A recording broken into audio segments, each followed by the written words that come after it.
Tänään käyn läpi itsehieronnan perusperiaatteet.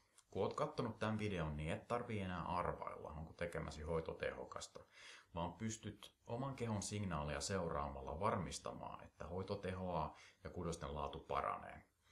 Itsehieronnassa tärkeintä on siis kehon tuntemusten huomaaminen ja seuraaminen, sekä hieronnan aikana että liikkeessä tai venytyksessä.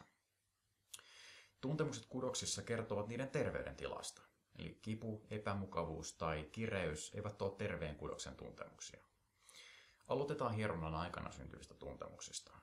Niin kuin jo mainitsin, niin faktahan on se, että terve kudos ei aiheuta kipua paineen alla.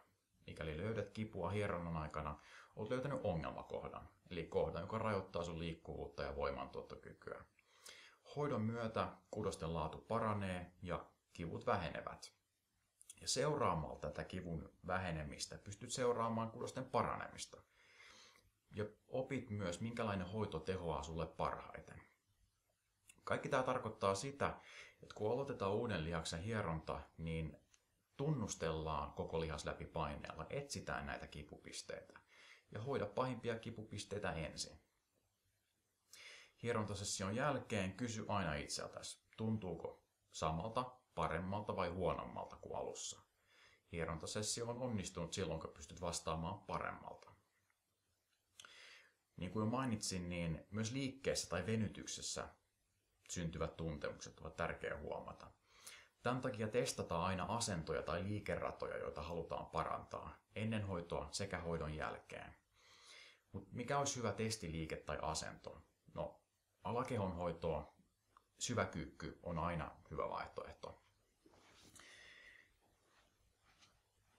Mennään kyykkyyn, selkä mahdollisimman suorassa, polvet leveällä ja jalat osoittaa suoraan eteenpäin.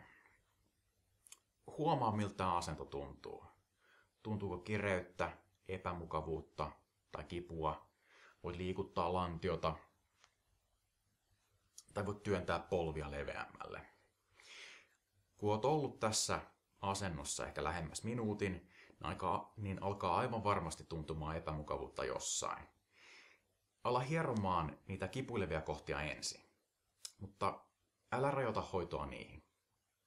Kyykyssä syntyvät tuntemukset kertoo sulle kudosten terveydentilasta, ne auttaa sua löytämään jumeja, mutta ne eivät kerro aivan kaikkea. Paine kudokseen on aina se varmin tapa testata kudoksen laatu. Hoidon jälkeen kokeile taas syväkyykkyä ja vastaa kysymykseen, tuntuuko samalta, paremmalta vai huonommalta.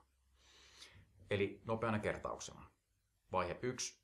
Testaa asento tai liikerata ennen hoitoa. Huomaa miltä se tuntuu ja huomaa kuinka hyvään asentoon pääset, kuinka syvään kyykkyyn pääset esimerkiksi. Vaihe 2. Huomaa tuntemukset hieronnan aikana, etsi kipupisteitä ja hoida niitä, kunnes kipu vähenee. Vaihe 3. Testaa taas sama asento tai liikerata kuin alussa.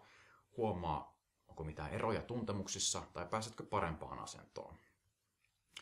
Näihin asioihin, kun alat kiinnittämään huomiota, niin alat oikeasti oppimaan jotain omasta kehostasi.